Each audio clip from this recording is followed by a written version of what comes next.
In time, you will need no teacher.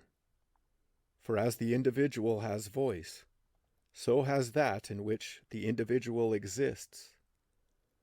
Life itself has speech, and is never silent.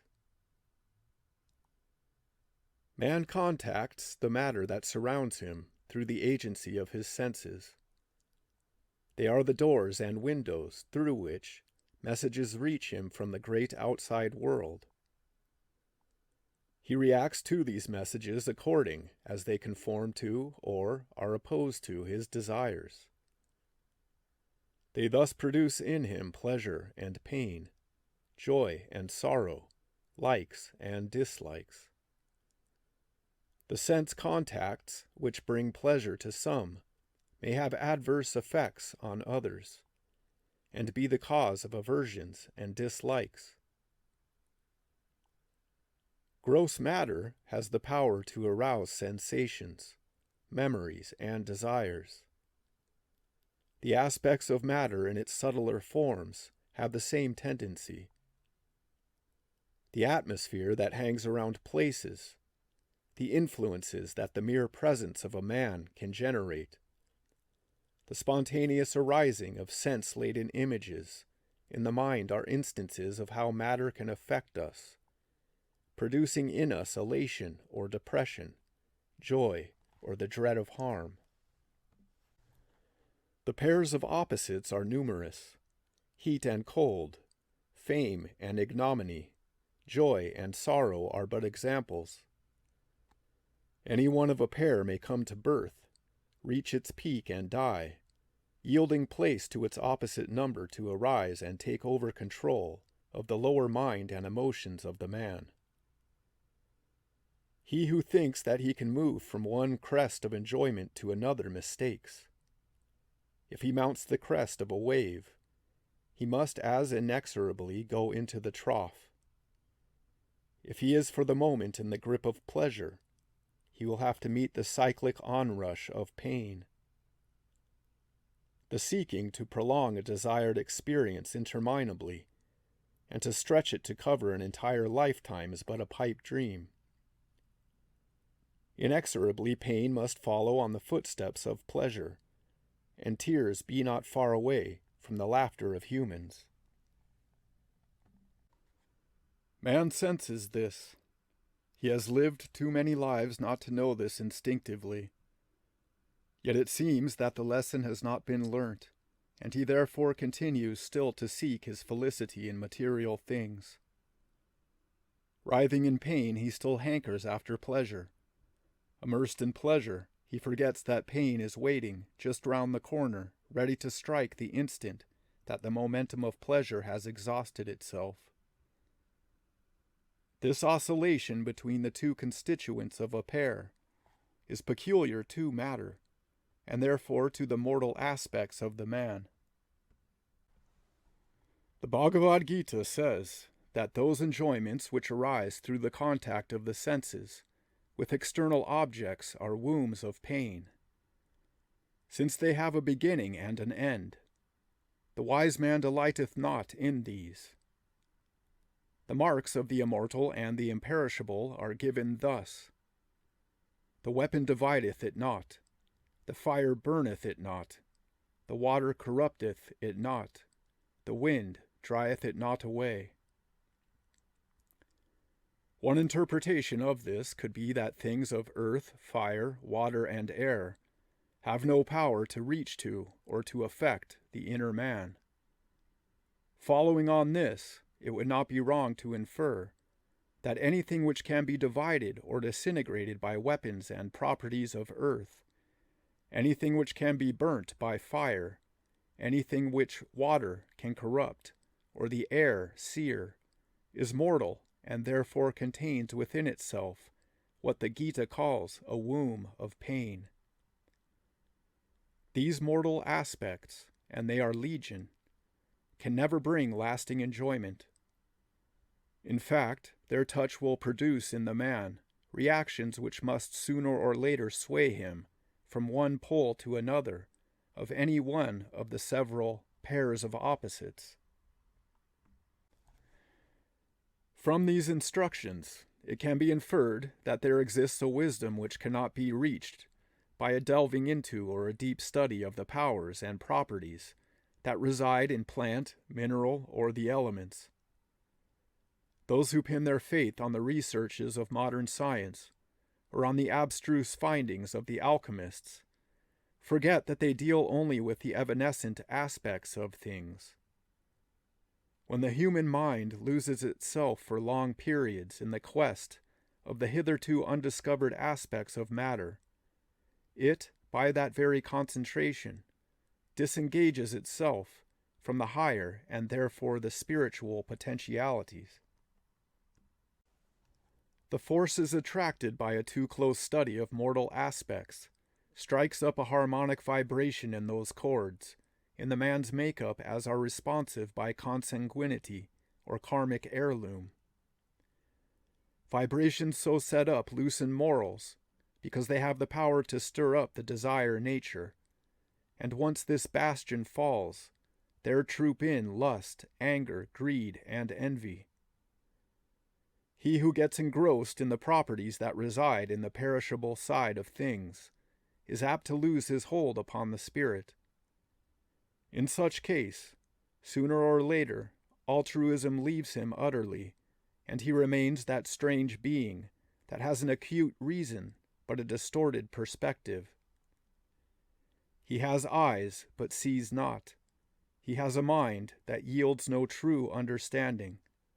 The fire of intellection may for a time look wonderful, but the glow fades, and death quenches it, leaving but the ashes of a wasted life. The dust ultimately claims its own. Lust, anger, and greed mark the behavior of the man who leans heavily upon the emotional oscillations that matter continuously generates. His thirst is not killed out by satiety, but gains on him, so that, like the drunkard, he needs must rush often and then oftener to his flagon of wine. He cannot be angry if the object of his desire is snatched away from him. He deeply resents someone else experiencing the very enjoyment which is denied him by man or nature. So is generated envy, and then follows greed, which compels him to store away his source of pleasure. The idea that his stock may be diminished if shared with another is abhorrent to him. The very concept of such a depletion is agonizing, and he remains a prey to mental anguish and self-inflicted torture. Ambition to hug wealth and fame and position, or to have children, wife, and household. Anger at being laid aside and sidestepped through deceit or even merit. Envy and having a raging hunger at the time when he sees another satiating his desires in abundant measure. These are all indications that the animal in the man is very much alive and has still the power to go on a rampage. Bulwer Lytton has said that the soul of man cannot mirror both heaven and earth, and that the one disappears from its surface as soon as the other is reflected upon its deep. Where lust, anger, and envy are reflected, there charity, brotherliness, and generosity are effaced. You cannot have light and darkness playing at the same time on the same spot in space. When man seeks for that knowledge which cannot but arouse lust, anger, and greed in himself or another, he, by that act of searching, repels his own spiritual nature, because his mind, oriented to his wish, can but pick up and retain such knowledge as is consubstantial to his materialistic bent. How then can his coarsened mind retain and protect undefiled or undistorted the higher wisdom, the nobler science? When man, even the vile man and the boor, even when such as he glimpses the halo behind the sacrifice, he kindles in himself a fire that burns the dross of ages. He may refuse to feed the holy fire, and in his intoxication extinguish it, preferring to live in the darkened oscillations of the nether gloom. But the light has a consciousness of its own, It cannot be denied. It will search him out even if he flee to the far corners of the earth, and light up the mean and squalid pettiness of his existence. Such is the fate of the coward and the renegade, the deserter of the battlefield, and the patricide of his higher potentialities. For the one who through the worst of divagations still remembers his pedigree, still yearns for the nobler life, there may be breakers ahead, and life may present to him horrifying pictures that may chill his soul. Yet, if he but keep the spark alive, it will surely one day light his life and make it rich and benign, so that fruits follow it. The divine spark is kindled and fed by sacrifice and by devotion. It is sacrifice when at humbler stages the man resists the impulses which arise from lust and anger. The man offers these, his successes and even his failures, to the Supreme that he cannot see, but which in moments of exaltation he can sense. When he is on the way that leads to dedication, he sees in his acts of sacrifice a voluntary and even a desired abandonment of success or failure. His tears and laughter, his pains and his pleasures, can now be looked upon as passing phases, welcome because from these he can extract offerings worthy of the Supreme. He seeks nothing, and nothing rejects, since anything that comes or departs is the result of the play and interplay of the terrestrial and mortal elements of nature. He is neither pleased nor displeased at the ebbs and tides of existence.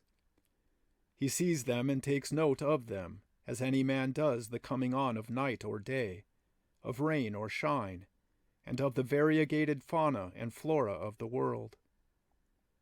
A renunciation of this order is difficult of attainment, unless the man has willed himself to engage in the right discharge of actions, which are obligated on him by duty. But this duty is stern, it is exacting, and can have no earthly overtones. It cannot discriminate between mine and thine. It cannot lean towards the pleasant and away from the unpleasant.